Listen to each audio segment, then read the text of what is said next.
It looks like the camera cut off, just wanted to make sure it's still working. Anyways, where were we? Oh, we were getting to this discussion about math times acceleration. Oh, yeah. But yeah. About math. About that. So, but yeah, what else stuff like we did like to do? Oh yeah, fitness. Yeah, we were trying to get into like how we were into fitness. We're actually trying to, we may be doing a terrain race. So we registered for it, but it turns out I'm going to be in Yuma that month. So, for a rotation. So I don't know if I'm going to be able to make it all the way back to Tucson for that. Yeah, I mean... But I have to go to a wedding that weekend too, maybe. I'm not entirely sure. You do? Yeah, we're my best friend from high school. Oh. That's when her date is? April 14th, I believe. Oh. Gotcha. If I'm wrong, I'm sorry. We'll find out. But it'll essentially be like a mini reunion of like my friends from middle school. Kind of. Like there were like 3 of us. Mm-hmm. And we had known each other since like elementary school, and then we all became best friends, and it was all hunky dory. Mm-hmm. Yeah, a lot of my close friends right now are definitely from high school. Mm-hmm. My closest ones. I don't really talk to many from much from undergrad, here and there. Middle or what is it? Pharmacy school. I still keep in touch. I try to as much, but everyone's a pharmacist now. Everyone's super busy, so it's hard to keep in touch and get together. So, but it's still fun, you know. Honestly, at this point, it's a lot of work, a lot of grinding we got to do now. So, to be honest, though, the biggest blessing I've had in Phoenix and in life is that I was fortunate enough to find so many people in med school that have my back. Like I can name quite a few people off the top of my head that would completely have my back no matter what. I met them in med school. I was so worried about not having friends in life, and I think it was just because I was such a shy person. I always had that anxiety. mm-hmm. But I'm completely blessed to have like my group of friends in med school. I have 2 groups of friends in med school. It's kind of funny, to be really honest, because there's like one group, they're very like serious about academics and everything like that. Okay, because we're Asian, I'm gonna say this. There's an Asian group. You have to remember they may be watching this video too, so don't say anything. Yeah. We like you guys. we love our friends. Like we hang out with them. We love our Asian friends. We love our Asian group. We call them Asian group because they're all comprised of Asians. But then again, the other set of friends are also Asian, and they're a little more laid back. They kind of have that IDGAF attitude. A little bit, but they're still cool. But they're still, super smart. They're all driven, Mm-hmm. So all of them are very driven. just different character personalities, Mm-hmm. So, but both of your friend, what's it called? Groups are pretty fun to hang out with. So. I love hanging out with them because they love going to get food. They can talk to you about like serious things in life. Not so serious things in life. And not so serious things in life. Mm-hmm. I didn't make you laugh. Like last night we were hanging out with the more laid back group of friends. It was literally just all laughs. Mm-hmm. Pretty much all laughs. And then when it got to a serious conversation, we would be like, why is this getting serious all the time? And then today we accidentally met up with our Asian friends, with the Asian group of friends. We just accidentally met up with them, which is pretty cool. What? We're gonna see them tomorrow anyway for the wedding because one of them is getting married. # congrats, Kathleen and Lewis. Congrats. Congrats. Yeah. Big day. I know. Kathleen is so she was like one of the first friends I've ever made in med school. And I remember the day I met her was when she was doing community service. That's how big of a heart she has. Like, completely. That was how big of a heart she has. She's very kind and caring and all these wonderful, wonderful attributes in a friend. And I was like, I went home and called my mom and I told her, I met another Filipino. Like, I was so happy. And she was just like, because my mom's Filipino, so she's always like into like all my friends that are Filipino. So I was so happy to meet her. And then Kathleen ended up becoming part of like our group of study partners.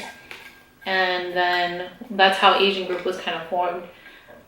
And then her boyfriend Lewis kind of ended up joining her group because we all like studying together anyway.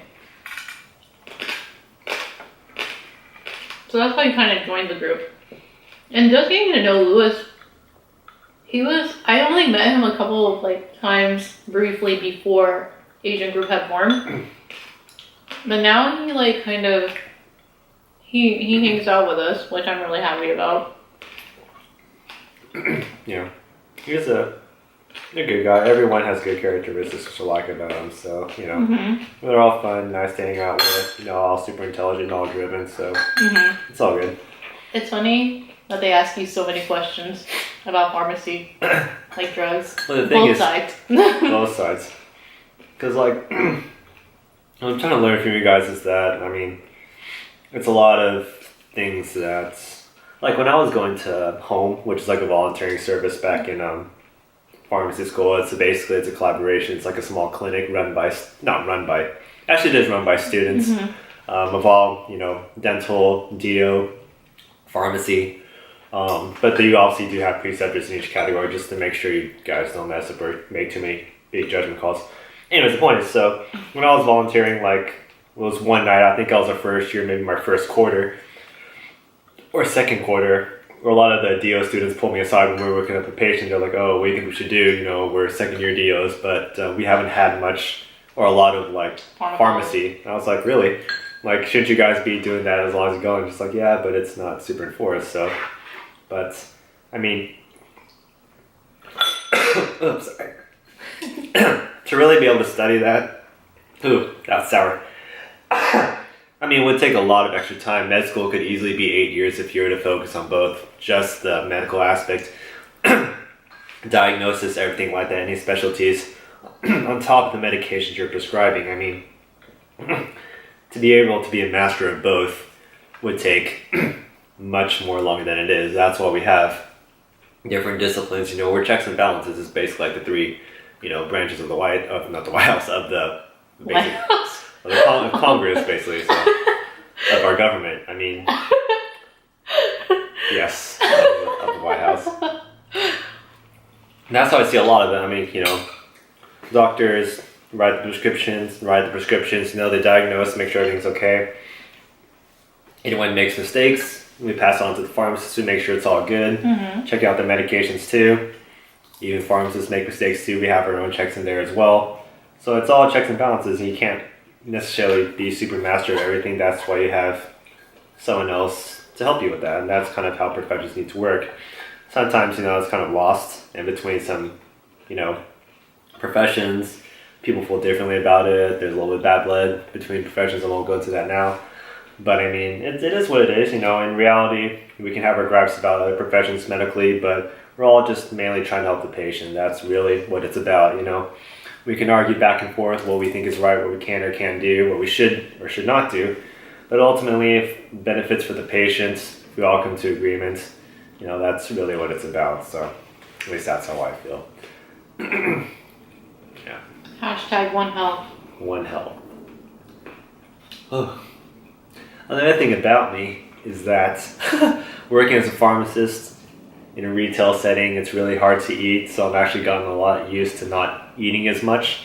So my stomach has actually shrunk in the time that I've been working as a pharmacist. So I don't know about you, but I'm actually getting pretty full. But we actually completed, well, it looks like we completed we definitely finished a lot of the lechon, basically over half. We only have a few pieces left. The sinigang, basically completed that too. There's nothing left under. The mungo is a little bit heavier. Oh, I finished those. Oh, we finished the dinner on. That's just all the, pork blood sauce. But there's also a good amount of fat in there, so we don't have to necessarily drink that. Hashtag be healthy. Hashtag. One health. One health. Yes. I lost it. I lost the hashtag. The thing is with me, with Filipino dishes, they are a little bit heavier. They are a little bit fattier. Saltier. Inside, So, when my mom used to cook cooks Filipino food, it's very skin, very healthy, very low fat, low salt, whatever. So, when I come to actually eating real Filipino food, even with my mom, she can't finish a lot, even though, it's her, motherland food. It's just a lot heavier than what she's usually used to. So, but, a little treat now and then like this, a big meal like this is always delicious. So yeah, for sure. Ooh. Yeah, I'm getting there too. I'm getting there too. So, how you feel, buddy? You good? This is Cloud, by the way. Yeah, this is our mascot. This is our mascot. It's he's a white teddy bear. I actually won him back in, was it 2009? 2010? Maybe 2010. I was back in undergrad. My family and I went to Santa Cruz. There's a boardwalk there. I'm sure you guys, it's a pretty famous boardwalk. And I won this guy, in the arcade. There's an arcade there. And I was just like, what am I going to do with all these tickets? I wanted something that lasted a while. I didn't want candy. I didn't care for candy. Yeah. I didn't want a plastic sword. I was like, I'm kind of old for that. So I was like, I have a teddy bear. So I was like, hey, can I have a teddy bear? And the guy was like, yeah, sure. He went in the back and he pulled out this guy. So the reason why I call him Cloud is because when we were driving home, or in Santa Cruz, all I saw were like big clouds, different types, kind of fluffy ones. I was like, oh, he's fluffy like a cloud, and that's Cloud. So, but I think for now we're gonna clean up a couple things, and then we're gonna have some desserts. So how about we clean up really quick? Yeah. Yeah. All right, let's do it. Okay, so we couldn't finish all the foods. A lot, but we surrounded with the way, have a little bit leftovers made for later, and for now, desserts as our name. Hello. Yes.